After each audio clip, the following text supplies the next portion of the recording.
Terima kasih, Saudara. Kembali bersama saya, Manisa Putri dalam Kompas Pekalongan. Saudara, sukarelawan Pemakaman Palang Merah Indonesia atau PMI Kabupaten Pekalongan membagikan ratusan bungkus nasi kotak dan masker kepada warga terdampak COVID-19. Petugas membagikan masker kepada tukang becak, sopir angkot hingga tukang ojek. Para relawan pemakaman dari PMI Kabupaten Pekalongan membagikan 200 bungkus nasi kotak dan 500 lembar masker kain. Mereka membagikan nasi kotak dan masker kepada warga terdampak COVID-19 seperti penarik becak, tukang ojek, sopir angkot yang berada di sekitaran Pasar Induk Kajen. Pembagian nasi kotak yang dilakukan relawan pemakaman kerap dilakukan setiap seminggu sekali.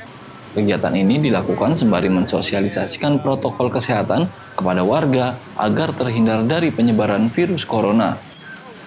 Apa yang dilakukan anggota relawan pemakaman merupakan upaya meringankan beban warga di masa pandemi COVID-19.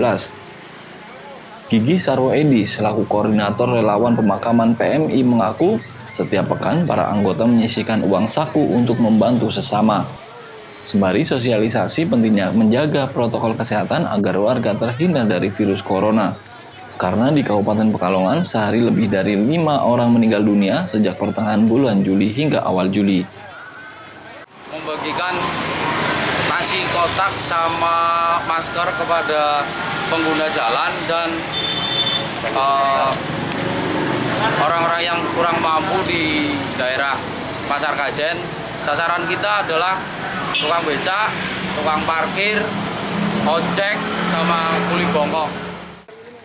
Para sukarelawan berharap dengan seringnya pembagian masker dan nasi kotak kepada warga, timbul kesadaran akan pentingnya menjaga protokol kesehatan, sehingga angka terpapar COVID-19 berkurang, serta angka kematian akibat virus corona berkurang. Ari Himawan, Kompas TV, Pekalongan, Jawa Tengah. Saudara, sebanyak 14 pasar tradisional di Kota Tegal ditutup guna mencegah penularan COVID-19, namun sejumlah pedagang masih nekat berjualan di luar pasar. Sejumlah pasar tradisional di Kota Tegal Jumat pagi nampak sepi dari para pedagang yang biasanya berjualan, seperti Pasar Kejambon, Pasar Pagi, dan Pasar Keraton. Pemerintah Kota Tegal menutup 14 pasar tradisional sementara waktu untuk proses sterilisasi sesuai instruksi Gubernur Jawa Tengah Ganjar Pranowo. Namun sejumlah pedagang di luar Pasar Keraton Kecamatan Tegal Barat masih nekat berjualan.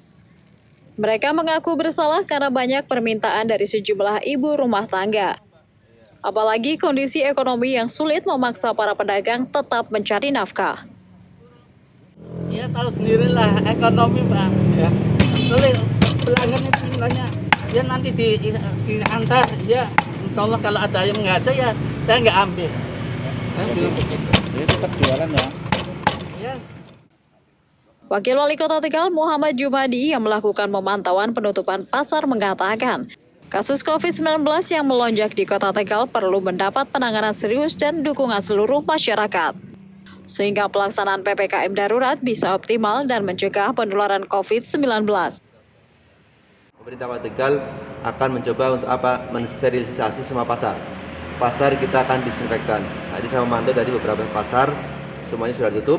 Tidak ada aktivitas dan nanti jam 8 mulai penyemprotan disinfektan untuk agar pasar yang kita gunakan untuk usaha semuanya bersih daripada virus corona yang sekarang sudah meningkat yang luar biasa. Ada berapa pasar yang ditutup? Ada 14 pasar yang kita tutup, baik pasar yang tradisional maupun yang sudah semi modern seperti ini. Kita coba untuk lakukan penyemprotan disinfektan. Selain penutupan pasar tradisional selama 1 hari, Pemkot Tegal juga akan melakukan pembatasan jumlah pusat perbelanjaan. Penutupan pasar juga bertujuan untuk memudahkan sterilisasi dengan melakukan penyemprotan cairan disinfektan. Yuli Herdianto, Kompas TV, Tegal.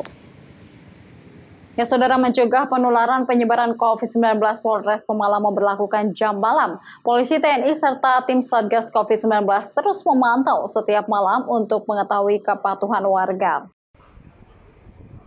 Pemberlakuan jam malam di Kabupaten Pemalang dilaksanakan sejak 1 hingga 5 Juli 2021. Sejumlah ruas jalan protokol ditutup oleh tim Satgas COVID-19, begitu juga dengan pertokoan. Sosialisasi terus dilakukan oleh TNI Polri, serta Forkopimda dan sejumlah anggota DPRD dengan melakukan monitoring ke sejumlah ruas jalan saat pemberlakuan jam malam. Program jam malam dimulai pukul 21. Seluruh kegiatan masyarakat harus dihentikan. Namun, untuk warung makan tetap buka dengan himbauan tidak makan di tempat. Wakil Bupati Pemalang, Mansur Hidayat, mengatakan bahwa penerapan jam malam selama 5 hari di wilayahnya ialah salah satu upaya menekan penyebaran COVID-19. Namun adanya jam malam diharapkan tidak mengganggu mereka yang berjualan makanan di malam hari, karena banyak warga yang membutuhkan.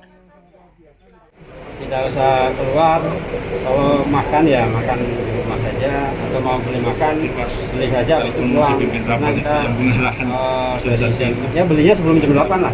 Kalau mau beli makan sebelum jam 8, beli makan, dibawa pulang. Tidak usah ke luar rumahnya, di dalam rumah saja. Mansur menambahkan kepada masyarakat Pemalang meminta agar terus menerapkan protokol kesehatan, yaitu memakai masker, menjaga jarak, mencuci tangan, pakai sabun dengan air mengalir, dan mengurangi mobilitas dan menghindari kerumunan. Ari Himawan, Kompas TV, Pemalang, Jawa Tengah. Ya, pemuda lulusan SMP sukses berbisnis digital marketing. Informasinya sejenak berikut ini.